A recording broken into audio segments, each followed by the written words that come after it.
Hi friends. आज का जो वीडियो बन रहा है वो कल जो यूपीएस को मंजूरी मिली है उसके रिगार्डिंग बनाया जा रहा है। तो कुछ पॉइंट्स हैं जो शॉर्ट में मैं आपको बताना चाहूँगा कि ये एनपीएस ओपीएस से कितनी बेहतर है और क्या क्या तरह के चेंजेस इसमें देखने को मिले हैं। तो पहला पॉइंट मैं बताना चाहूँगा कि इसमें जो एम्प्लॉय की 12 मंथ की जो रिटायरमेंट से पहले की जो सैलरी है उसका एवरेज निकाल के उसका 50% पेंशन उनको दी जाएगी।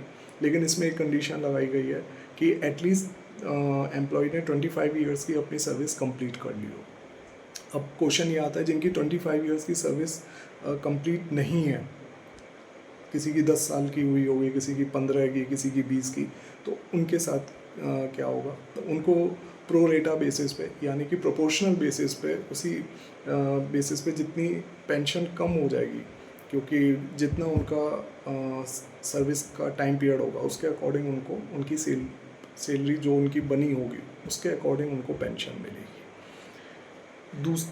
तीसरा पॉइंट जो आया है इसमें वो ये आया है कि मिनिमम 10,000 की पेंशन सबको मिलेगी। इसमें ये फिक्स कर दिया गया है कि मिनिमम 10,000 की पेंशन हर महीने मिलनी ही मिलनी है।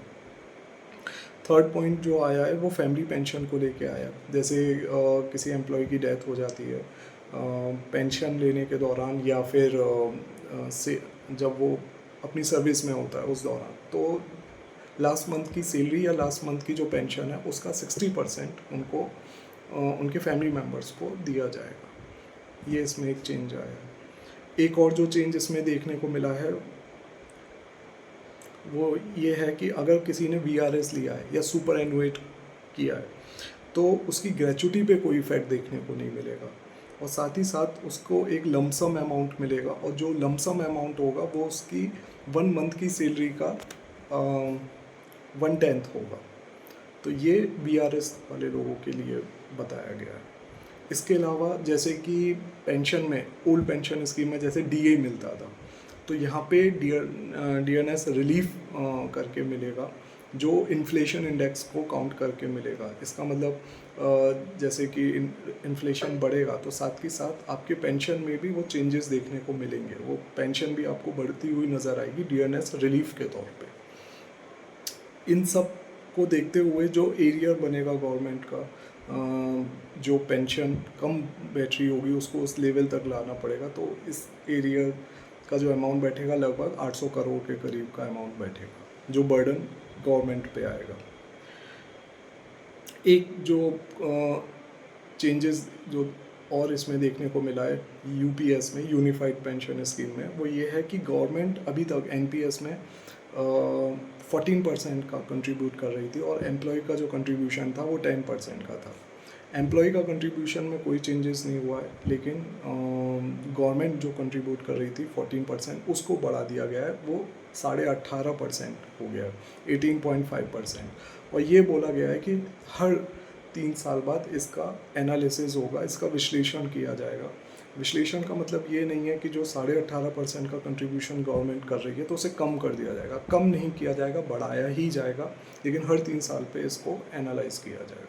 तो ये कुछ पॉइंट थे जो यूपीएस में चेंज किए गए हैं, मेरे अकॉर्डिंग काफ़ी सही तरह से चेंज किए गए हैं। और एक चीज़ बताना चाहूँगा कि ये जो सारे चेंजेस हुए हैं तो ये यूपीएस जो